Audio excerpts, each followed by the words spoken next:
آیات ہی اپنی آیات، اللہ تعالیٰ نے رسول بھیجے جو کہ قرآن کی آیات اور تلاوت کر کے سناتے، پڑھ کے سناتے تھے۔ وَيُزَكِّيهِمْ، اور ان کا کیا کام تھا؟ وَيُزَكِّيهِمْ، اور وہ پاک کرتے تھے، تزکیہ،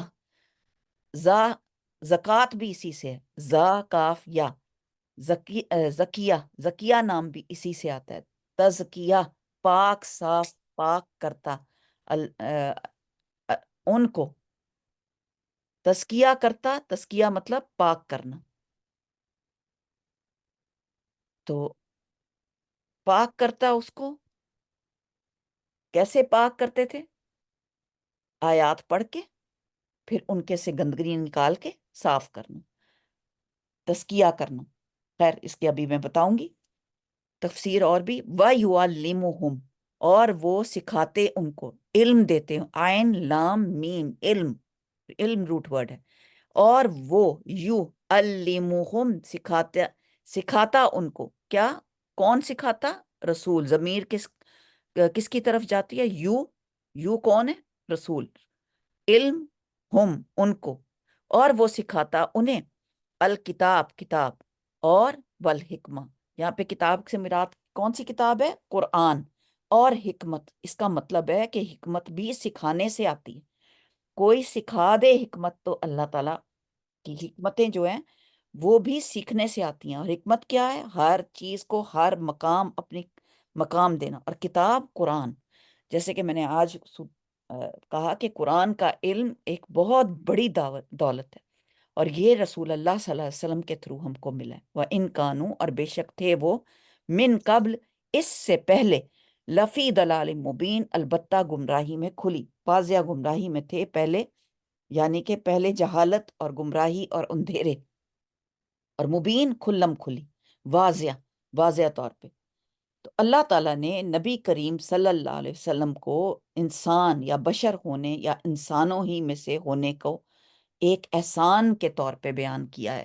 لقد من اللہ، یہ احسان ہے آپ کا، اور یہ احسان عظیم ہے کہ اس طرح ایک تو وہ اپنی قوم کی زبان اور لہجے میں ہی اللہ کا پیغام لائے، انہوں نے پہنچایا، جسے سمجھنا ہر شخص کے لیے آسان ہوگا، اور پھر دوسرا لوگوں میں ہم جنس ہونے کی وجہ سے، انسان ہونے کی وجہ سے ان کی مانوس ہو جاتا ہے نا انسان، جو اپنے جیسے لوگوں، کوئی علیحدہ سے مخلوق ہوتی تو ہم ان کو سمجھ ہی نہ سکتے، اور پھر اور اس سے قریب یہ قربت پیدا کرتی ہے، اس سے قریب کرتی ہے انسانوں کو انسانوں کے ساتھ، اور تیسرا انسانوں کے لیے انسان ہونا۔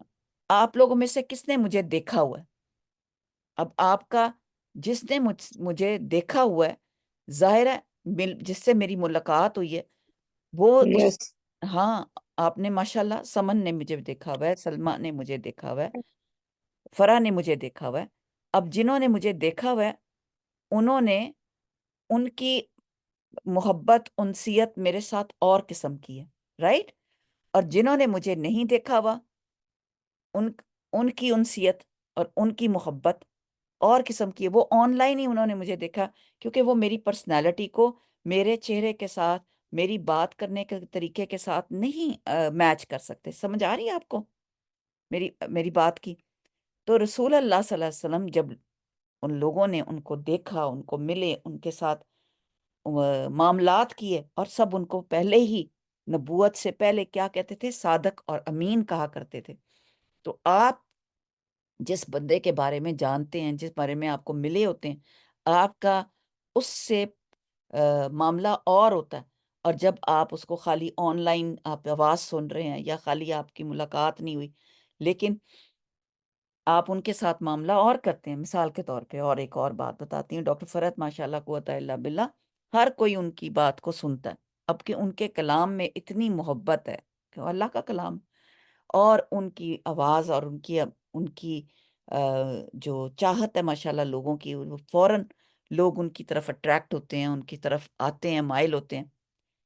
تو جب وہ ملنے آتے ہیں نا، تو وہ کیا کرتے ہیں؟ ان کو استاذہ کے اوپر ہی چڑھ جاتے ہیں، ان کے اوپر ہی سارا اپنا بوجھ، اگر وہ بیٹھی نہیں ہیں مثال کے طور پہ، کھڑی ہیں تو وہ تو اونچی لمبی ہیں تو اور ان کا حساب ہے، لیکن جیسے ہی وہ بیٹھی ہوتی ہیں تو لوگ ان کے اوپر چڑھنے کی کوشش کرتے ہیں، لیکن ایک انسان کا روب ہوتا ہے پرسنالٹی کا. پھر میں جب اگر وہ کلاس لے رہے ہوتے ہیں، کلاس کے بعد ملتے ہیں، تو ان کو سمجھ آتی ہے کہ یہ ہمیں ویسے بھی ایس او پیز کی وجہ سے بھی اتنا زیادہ آپ کسی کے اوپر نہیں چڑھ سکتے، تو پھر وہ اپنے آپ کو روکتے ہیں دیکھ کے، مطلب کہ دیکھ کے معاملہ اور ہوتا ہے. ایگری کرتے ہیں آپ اس بات پہ کہ آپ نے کسی کو دیکھا ہے اور آپ نے کسی کو نہیں دیکھا، اور خالی آپ کسی سے معاملہ بغیر دیکھے کرتے ہیں تو معاملہ اور ہوتا ہے، اور کسی کو ملتے ہیں تو اور معاملہ ہوتا ہے. جی جناب. اس کے بعد یہ فرمایا تیسرا یہ کہ انسان کے لیے، انسان یعنی جو بشر کی جو ہے فالو کرنا، وہ بڑا آسان ہو جاتا ہے، ممکن ہو جاتا ہے. فرشتوں کی پیروی ہم نہیں کر سکتے، ہمیں نظر ہی نہیں آتے، اور فرشتوں میں وہ کمزوریاں اور ان کی جو ضرورتیں ہیں وہ بھی ڈفرینٹ ہیں. ان کی خالی تسبیح جو ہے، وہ تسبیح جو ان کی خوراک ہے خالی فرشتوں کی، اور ہمیں نظر بھی نہیں آتے، اور وہ پھر ایک دم غائب بھی ہو جاتے ہیں، اور وہ موجود ہوتے ہیں اور ہمیں پتہ بھی نہیں ہوتا. اور نہ فرشتہ انسان کے شعور کے اندر یا اس کی گہرائیوں میں یا باریکیوں کو جان سکتا ہے. مین بات یہ ہے، ہر مخلوق علیحدہ ہے، مرد علیحدہ ہے. مرد اللہ تعالیٰ نے علیحدہ چیز پیدا کی ہے، عورت علیحدہ پیدا کی ہے، عورت کی مخلوق علیحدہ ہے، جو ہے فرشتے وہ علیحدہ ہیں. اور اللہ تعالیٰ نے انسانوں میں انسان پیدا کیے تاکہ انسانوں سے ہی ان کو فالو کیا جائے. اس لیے اگر پیغمبر فرشتوں میں سے ہوتے تو وہ ان ساری ضروریات سے محروم ہوتے، نہ وہ تبلیغ کر سکتے، نہ وہ دین کی دعوت دے سکتے.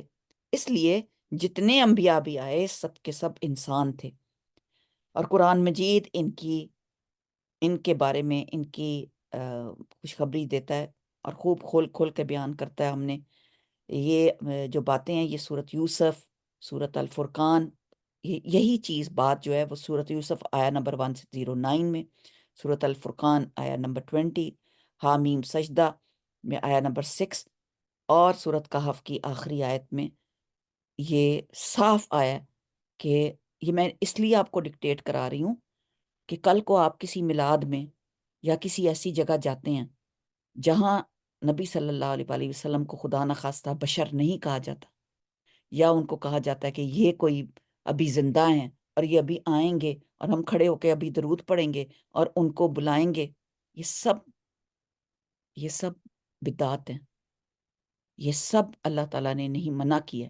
یہ آیات سورۃ یوسف 109 ان کو یاد کر لیں، سورۃ الفرقان آیا 20، حامیم سجدہ آیا نمبر 6، اور سورۃ کہف کی آخری آیت یہ بتاتی ہے کہ کیا رسول اللہ صلی اللہ علیہ وآلہ وسلم ایک انسان تھے، انسان ہیں، فوت ہو گئے، چلے گئے، اب وہ واپس نہیں آ سکتے، وہ ہماری دنیا میں ہمیں کچھ نہیں ہم ان کو بلا سکتے.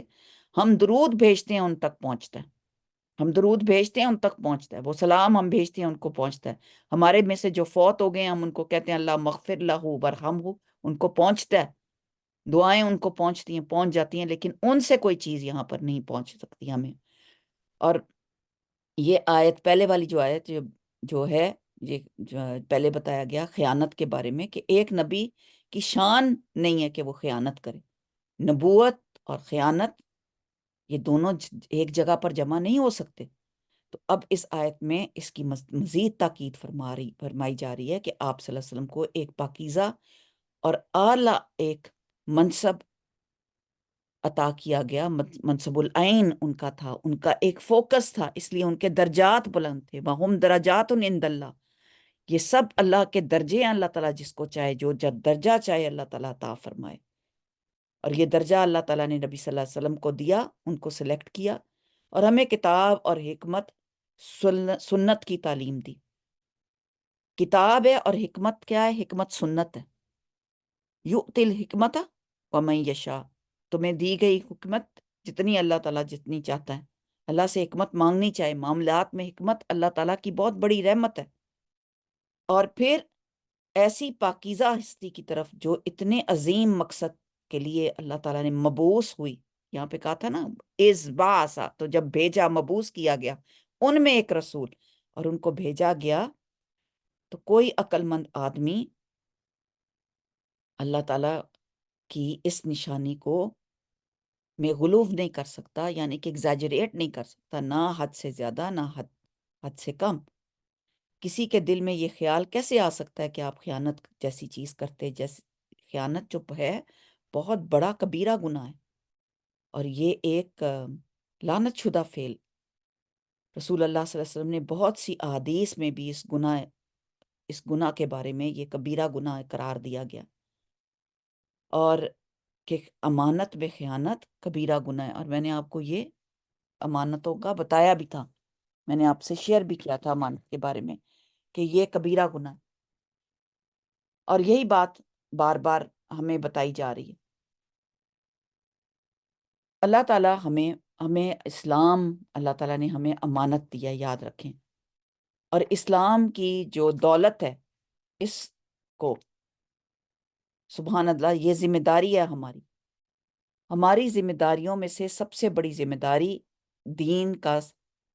دین کو حاصل کرنا، اس کو صحیح عمل کرنا، اس کی حکمتیں جاننا، اور پھر اس کو آگے پہنچانا.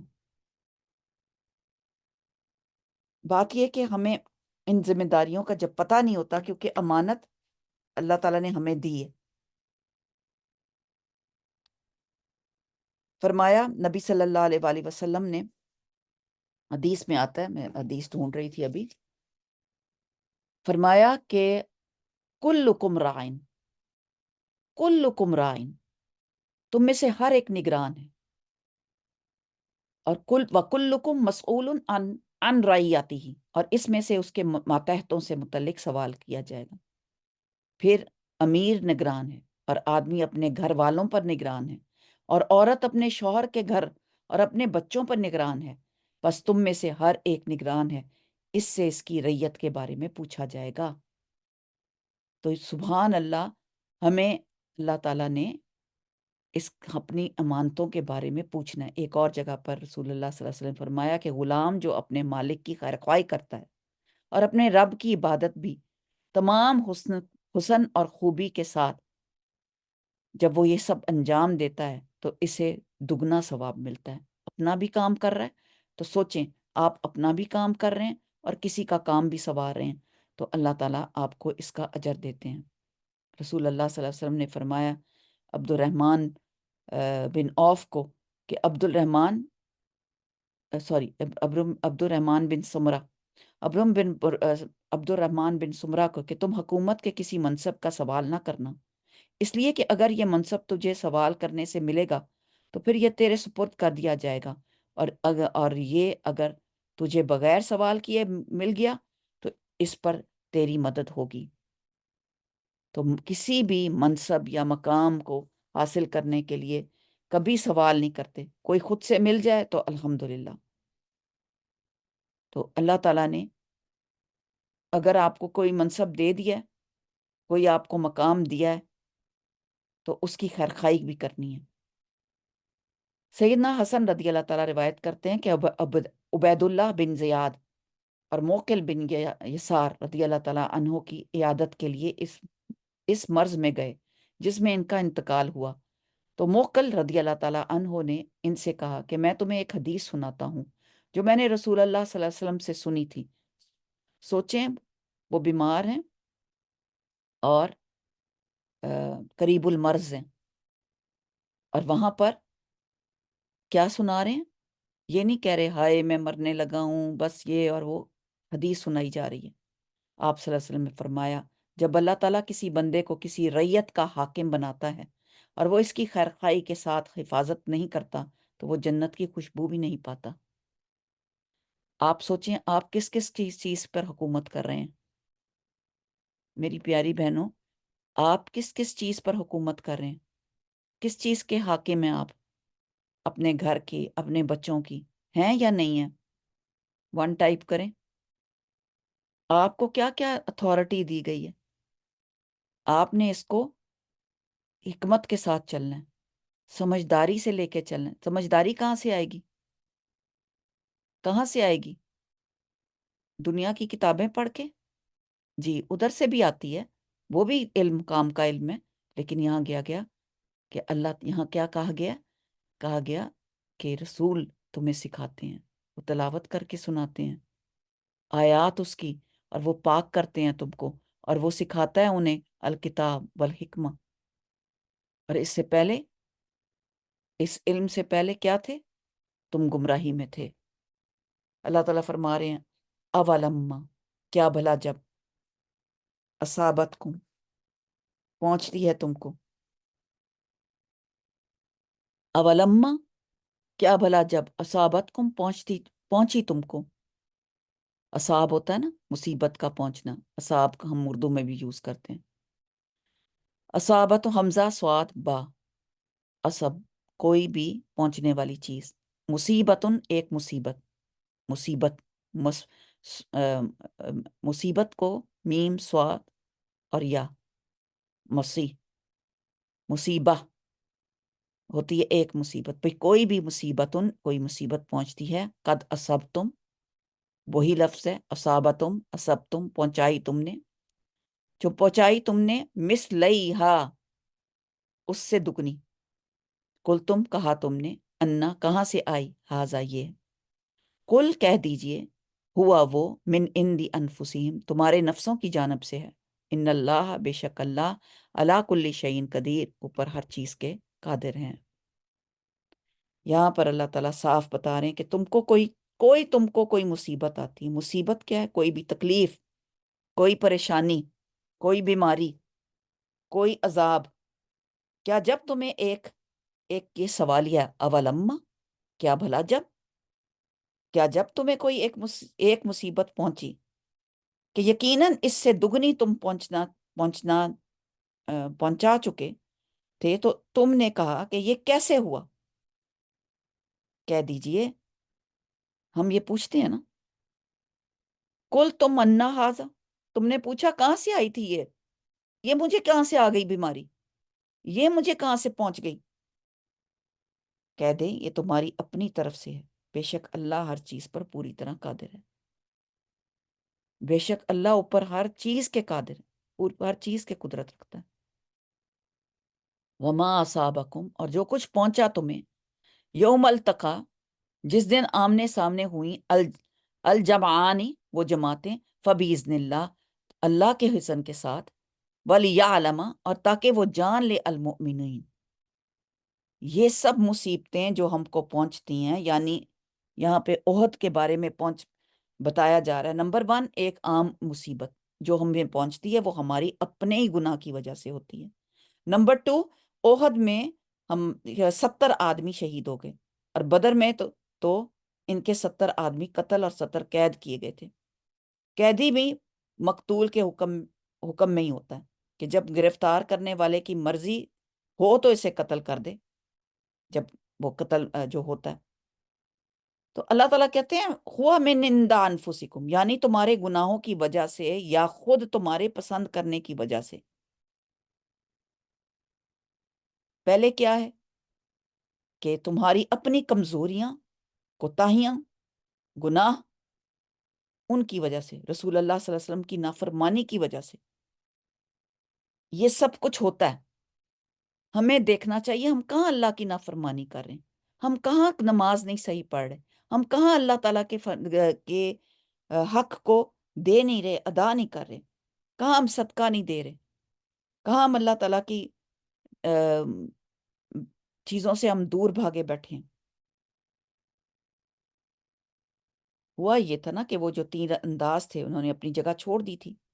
جب اپنی جگہ انسان چھوڑ دے، اپنا مورچہ چھوڑ دے، ہماری عورتیں کیا کرتی ہیں، ذرا لڑائی ہوئی نہیں میں جا رہی ہوں اپنے میکے، اتنی بڑی بے وقوفی، بھئی اپنا گھر کیوں چھوڑتے ہو؟ گھر تو عورت کا ہوتا ہے، گھر اور بچے اللہ تعالیٰ نے ذمہ داری عورت کی لگائی ہے، وہ عورت کا ہے، اپنا گھر بندے کو کبھی نہیں چھوڑنا چاہیے۔ جو عورتیں گھر چھوڑ کے جاتی ہیں پیچھے پھر وہ دوسری عورتیں لے آتے ہیں، سمپل ایز دیٹ۔ آپ نے اپنے گھر چھوڑا نہیں تو اگلی آئی نہیں، پھر وہ ان کو اور راستے مل جاتے ہیں، اور راستے نظر آنے شروع ہو جاتے ہیں، اور پھر اور چیزیں نظر آنی شروع کر دیتے ہیں۔ جب آپ موجود نہ ہوں گھر پہ، عورتیں ہوتے ہوئے اپنے ہسبینڈ کو ناشتہ نہیں دینا، کھانا نہیں دینا، اٹھنا نہیں ان کے لیے، ان کا اہتمام نہیں کرنا، ان کے آنے کا جانے کا ان کو امپورٹنس نہیں دینی، تو وہ آپ کو امپورٹنس دیں گے؟ کبھی بھی نہیں دیں گے۔ آپ کے بچے، آپ نے ان کو پوچھا ہی نہیں، آپ ان کی تربیت ہی نہیں کر رہی، وہ کہاں جا رہے ہیں، کیا کر رہے ہیں، موبائل کھول رہے ہیں، کیا کر رہے ہیں۔ عورت کی توجہ پوری چکندری الرٹ گھر میں ہونی چاہیے، اس کے بچوں میں کیا ہو رہا ہے کیا نہیں۔ ہاں، الا یہ کہ جیسے جوان ہو گئے ہیں، اب ان کے اندر دخل اندازی نہیں، اپنے گھر میں شادی ہو گئی ہے، اب وہاں پوچھنے کی ضرورت نہیں۔ ہاں، دین کے معاملے میں ضرور پوچھیں، تمہارا دین کا کیا معاملہ ہے، دین کے معاملے میں ضرور اپنی بات چیت رکھیں۔ اور دوسرے معنوں میں یہ بات تھی کہ قرآن یہاں پہ کہہ رہا ہے کہ تمہاری اپنی ہی کوتاہیاں تھیں، اپنی جگہ چھوڑ دینا، اپنے معاملات چھوڑ دینا، اور اس کے معنی یہ ہیں کہ تمہارے فدیہ کو اختیار کرنے کی وجہ سے، کہ تم نے فدیہ اختیار کر لیا تھا۔ قرآن کی یہاں پہ ہوا من عند اللہ کے الفاظ جو ہیں وہ بہت سٹرونگ ہیں، اور وہ اس کی حقیقت کی طرف اشارہ کر رہے ہیں کہ اللہ تعالیٰ نے تمہارے لیے یہ راستے پیدا کیے، یعنی احد میں تمہیں جو مشکلیں آئیں، یا پھر زندگی میں جو تمہاری مشکلیں ہیں، یعنی تمہاری اس غلطی کی وجہ سے رسول اللہ صلی اللہ علیہ وسلم کی تاکیدی حکم کے باوجود اپنے مورچے کو تم نے چھوڑ دیا، اور اس غلطی کی وجہ سے کافروں کی ایک پورا جماعت جو تھی وہ درے سے دوبارہ حملہ کرنے کے لیے دوبارہ آ گئی۔ اب اللہ تعالیٰ فرماتے ہیں کہ تمہیں جو کچھ اس دن پہنچا، جس دن دو جماعتوں میں آپس میں مڑ دھیڑ ہو گئی تھی، تو وہ سب اللہ کے حکم سے تھا، اس لیے تاکہ اللہ تعالیٰ ایمان والوں کو ظاہری طور پر جان لے، کہ یہاں پر اللہ تعالیٰ فرما رہے ہیں کہ ان کا پتہ چل جائے کہ یہاں پہ سچے ایمان والے کیا ہون، یعنی میں ان میں ڈفرینشیٹ کر دیا جائے کہ اصل ایمان کن کے پاس ہے۔ یعنی جنگ احد میں تمہیں جس نقصان کا سامنا کرنا پڑا وہ اللہ تعالیٰ کے حکم اور اس کی مشیت سے تھا۔ اس میں حکمت یہ تھی کہ اہل ایمان اور اہل نفاق کے درمیان، دونوں کے درمیان تمیز اور ڈفرینشیٹ کر لیا جائے، ڈفرنس پتہ چل جائے۔ وَلِيَعْلَمَ، اور تاکہ جان لیں۔ نمبر 2 کیا جان لیں؟ پہلی یہ بات جان لیں 166۔ اگر آپ کو جیسے سوال آتا ہے کہ کیوں اللہ تعالیٰ نے یہ اس میں کیا حکمت ہے کہ اللہ تعالیٰ نے یہ آزمائش بھیجی، آزمائشیں کیوں آتی ہیں؟ تاکہ نمبر 1، وَمَا أَصَابَكُمْ يَوْمَ الْتَقَانِ جَمْعَانِ فَبِإِذْنِ اللَّهِ لِيَعْلَمَ الْمُؤْمِنِينَ، تاکہ مومنوں کو جان لیا جائے کون مومن ہیں اور کون کافر ہیں اور کون منافق ہیں۔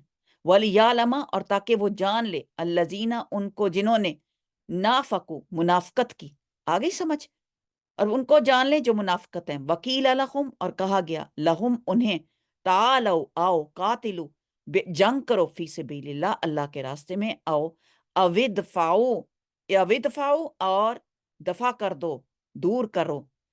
قالو، انہوں نے کہا، لو، اگر، نعلمو، ہم جانتے ہوتے، قتالن، جنگ کرنا، لتبعناکم، البتہ اب ضرور پیروی کرتے ہم تمہاری، ہم، وہ، للکفری، وہ کفر کے، یومئذن، اس دن، اقرب، زیادہ قریب ہیں، منہم، اس سے، للایمان، ایمان کی نسبت۔ ان لوگوں نے کیا کہا تھا، میں ابھی آپ کو رواں ترجمہ کر کے بتاتی ہوں۔ یقولون، وہ کہہ رہے تھے، بھی افواہیم، اپنے منہ سے، فا واو ہا، فو ہوتا ہے منہ، فو، ما لیسا، نہیں تھا، فی قلوبہم، ان کے دلوں میں، واللہ اعلم، اور اللہ جانتا ہے، بما، اس کے جو، یکتمون، وہ چھپاتے ہیں۔ سبحان اللہ، تاکہ وہ ان لوگوں کو جان لے، اللہ تعالیٰ جان لے، کن کو جان لے؟ جنہوں نے منافقت کی، اور جن سے کہا گیا کہ آؤ اللہ کے راستے میں، آؤ جنگ کرو، آؤ جنگ کرو اللہ کے راستے میں، ان کو کہا گیا تھا۔ تو یا پھر مدافعت کر لو، دفاع کر لو، آؤ کوئی بیٹھ کے سمجھوتا کر لیں، مدافعت کرو۔ تو انہوں نے کہا کہ اگر ہم کوئی لڑائی ہم کوئی لڑائی معلوم کرتے تو ضرور تمہارے ساتھ چلتے اگر ہمیں پتا ہوتا کیسے لڑنا ہے۔ اور وہ اس دن اپنے ایمان کے قریب ہونے کی بجائے کفر کے زیادہ قریب تھے۔ کیوں؟ کیونکہ انہوں نے اللہ اور رسول کی بات نہیں مانی تھی۔ Simple as that. اپنے مومنوں سے وہ باتیں کہتے ہیں جو ان کے دلوں میں نہیں، اور اللہ زیادہ جاننے والا ہے اور وہ چھپاتے ہیں۔ یہاں پر ایک لفظ آیا ادفعو، اس کا مطلب جاننا بڑا ضروری ہے۔ دفع کرو۔ نبی کریم صلی اللہ علیہ وسلم جنگ احد میں 1000 کی فوج لے کر احد کی طرف چلے تھے، اور ایک تھا مقام شوت، شین واؤ توئے پر پہنچے تو عبداللہ بن ابی جو منافقوں کا سردار تھا اپنے 300 ساتھیوں سمیت وہاں سے لوٹ گیا، پلٹ آیا۔ لوگوں نے اس سے کہا کہ اگر اللہ کی راہ میں جہاد نہیں کر سکتے تو کم از کم مسلمانوں کے ساتھ ہی رہو، کھڑے تو رہو، تاکہ کثرت تعداد کا دشمن پر اثر پڑے، وہ آگے بڑھنے کی جرت نہ کریں گے۔ جب دیکھیں گے کہ اتنے لوگ ہیں تو تم لوگ کھڑے تو رہو۔ اوید فاؤ کا یہاں جو معنی کیے گئے ہیں تو مفسرین کہتے ہیں کہ مگر بعض نے یہ معنی بھی کیے ہیں کہ صرف وطن کی حفاظت کے لیے، دفاع کرنے کے لیے، یا پھر قومی حمیت کے لیے، کہ قوم کو ہمت دلانے کے لیے۔ دفاع ہوتا ہے نا، دفاع انگلش میں کیا کہتے ہیں اس کو؟ مجھے ورڈ ابھی یاد نہیں آ رہا، کہ آپ نے اس کا دفاع کرنا، جیسے آپ قوم کا دفاع کرتے ہیں، تو آپ دفاع کرنے کے لیے، آپ ایک پروٹیکشن کرنے کے لیے کہ آپ وہاں پہ موجود تو ہو، وطن کی حفاظت کی خاطر ہی لڑائی میں شامل رہو۔ یہ معنی زیادہ درست معلوم ہوتے ہیں۔ لوگوں نے ہر طرح سے ان کو واپس لانے کی کوشش کی مگر وہ تیار نہ ہوتے تھے، اور وہ جواب دیا جو آگے آ رہا ہے۔ کیا کہا؟ یقولون بافواہہم، انہوں نے اپنے منہ سے وہ بات کی جو ان کے دلوں میں نہیں تھی۔ قالو، کیا کہا؟ قالو لو نعلم قتالا، یہ کہا قالو لو نعلم قتالا تبعناکم، وہ کہنے لگے کہ کوئی لڑائی وڑائی ہمیں نہیں آتی، اگر ہمیں واقعی لڑائی کی توقع ہوتی تو ہم ضرور تمہارے ساتھ دیتے، ہمیں آتی ہوتی لڑائی تو ہم کرتے۔ یا مطلب یہ ہے کہ کوئی ہمیں جنگ لڑنی نہیں آتی، اور ہمیں ان کے ساتھ کوئی لڑنا تھا بھی نہ۔ ہاں بچاؤ، ٹھیک ہے، ڈیفینڈ، ماشاءاللہ، ہاں ڈیفینس ہوتا ہے نا، ڈیفینس کے لیے بندہ کام کرتا ہے، ڈیفینڈ کرنے کے لیے، ویری گڈ۔ تو کیا کہتے ہیں یہ کہ ہم جانتے ہوتے جنگ کرنا، یا ہم جانتے ہوتے لڑنا، یا ہمارا ان سے کوئی لڑائی یا جھگڑا ہوتا تو ہم ان سے لڑتے نا، ہم لڑیں کیوں؟ ہمارا تو ان سے کوئی جھگڑا ہی نہیں ہے۔ تو ایسی باتیں کر کے ادھر یہ 3000 کا جو ان کا مقابلے کا جو لشکر تھا، اور 1000 یہ لے کے آئے تھے، جس میں سے 300 یہ عبداللہ بن ابئی کے لوگ جو تھے، یہ واپس چلے گئے۔ شاہ عبد القادر کے لکھتے ہیں، جو کہ مفسر القرآن ہے، یہ کلمہ انہوں نے تان کے طور پہ کہا تھا۔ مطلب یہ تھا کہ مسلمان جنگ سے بالکل ناشنا ہیں، تانا دیا تھا مسلمانوں کو، جیسے تانے نہیں تھے، تانے کے طور پہ نہیں کہتے کہ اچھا تمہیں بھی تو کون سا لڑنا آتا ہے، بجائے اس کے کہنے کے کہا لو نعلم قتالا لاتبعناکم، اگر ہم جانتے ہوتے تو جنگ کرنا تو ہم ضرور پیروی کرتے، ہم تمہیں فالو کرتے۔ جی، تانا دیا، ٹونٹ کر رہے تھے۔ یہ ایسی باتیں کون کرتا ہے؟ کہنا بیٹی کو تو سنانا بہو کو۔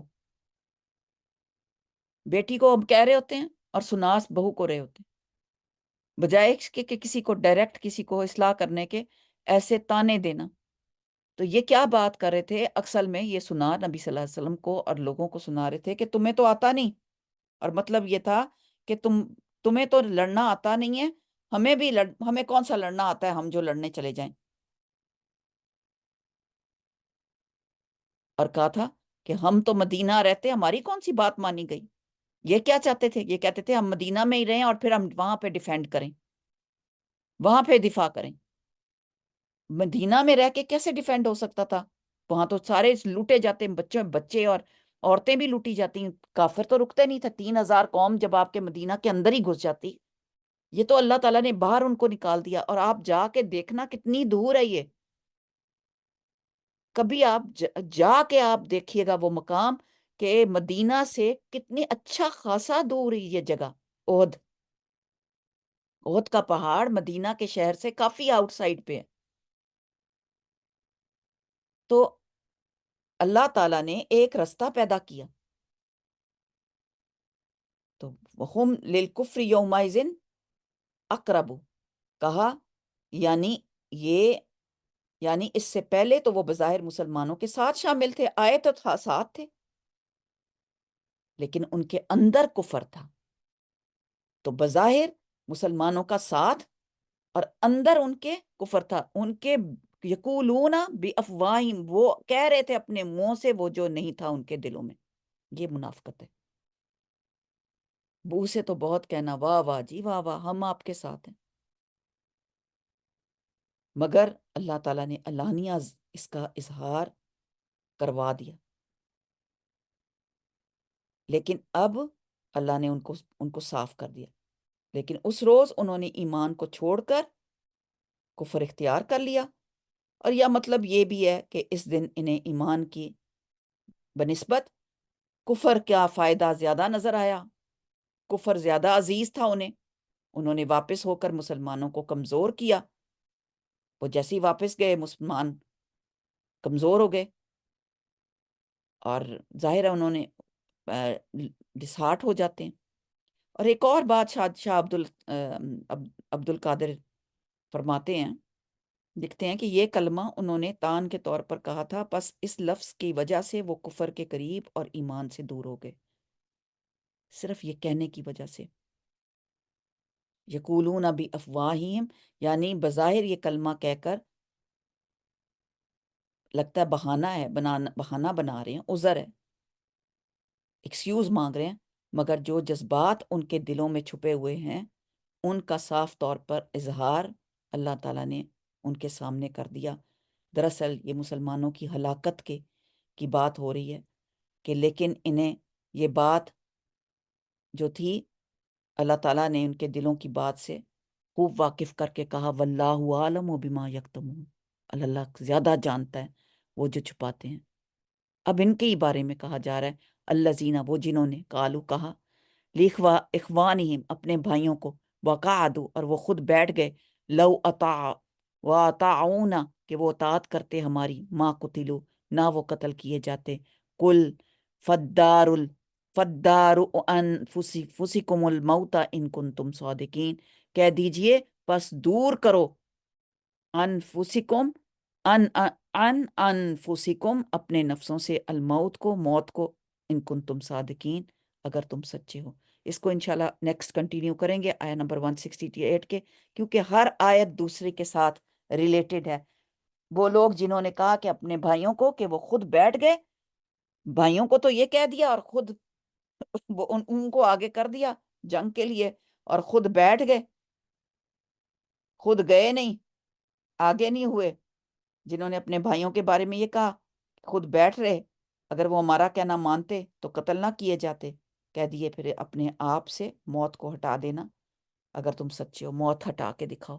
بات یہ ہے موت ہر حال میں آنی ہے، انسان اپنے دل میں سچی محبت رکھے، سچا کام کرے، ہر بندے سے معاملہ سچے طور پہ کرے، دوغلا پن نہ رکھے۔ دوغلا پن کیا ہے؟ ٹو ڈبل پرسنالٹیز، اندر کچھ اوپر سے کچھ۔ ایسی چیزیں جو ہیں انسان کو بہت نقصان دیتی ہیں. اللہ تعالیٰ ہمیں ایسی دوغلے پن سے بچائے اور منافقت سے بچائے. اور اللہ کے ساتھ راستے میں اگر جان چلی جائے، مثال کے طور پہ نماز پڑھ رہے ہیں تو زلزلہ آ جائے تو کیا بھاگ جائیں گے؟ بھاگ جائیں گے نماز کے دوران زلزلہ آ جائے تو؟ یہ تب ٹیسٹ ہوتا ہے انسان کے ایمان کا کہ انسان اللہ کا ہی کام کر رہا ہے. اب قرآن پڑھنے جاتی ہوں، میں ہر روز جاتی ہوں. اب نکلوں اور پیچھے کچھ ہو جائے، پیچھے گھر کو کچھ ہو جائے یا کوئی اور نقصان ہو جائے یا کچھ ایسی چیز ہو جائے تو میں کیا کروں گی؟ میں کہوں گی میں قرآن پڑھنے جاتی ہوں اس لیے میری کلاس میں یہ سب کچھ ہوا، اس لیے میرے گھر کو کچھ ہوا؟ نہیں، میری اپنی کوئی کوتاہی ہوگی، میں نے کوئی کام ایسا غلط کیا ہوگا جس کی وجہ سے یہ سب کچھ ہوا. اپنے اعمال ناموں کو ہم چھوڑ کر ہم دوسروں پہ بلیم گیم کرتے رہتے ہیں، اور یہ منافقت ہے. اس طرح موت آ جائے، اللہ کے راستے پہ موت آ جائے تو اس سے پیاری کیا موت ہوگی کہ میں اللہ کے راستے پہ جا رہی ہوں تو میرا ایکسیڈنٹ ہو گیا، یا اللہ تعالیٰ کے راستے پہ میں نکلی ہوئی ہوں تو مجھے موت آ جائے، یا میں قرآن پڑھ رہی ہوں تو میں بیمار ہو گئی ہوں. اللہ ہے، موت اللہ نے لکھی ہے. کیسے لکھی ہے؟ اللہ کے راستے میں کوئی فوت ہوگا اور اللہ کے دین کی دفاع کرتے ہوئے فوت ہوگا تو پھر اس کی موت بہت پیاری موت ہوگی. اللہ ہمیں شہادت کی موت دے. یہی شہادت کی موت ہے. بارک اللہ فی، جزاک اللہ خیر. سبحانک اللہم و بحمدک، اشہد ان لا الہ الا انت، استغفرک و اتوب الیک. وآخر دعوانا الحمدللہ رب العالمین. السلام علیکم ورحمۃ اللہ وبرکاتہ. ہم نے آج 167 تک ہم نے کیا، 68 ہم نیکسٹ کنٹینیو کریں گے انشاءاللہ. بارک اللہ. السلام علیکم ورحمۃ اللہ وبرکاتہ.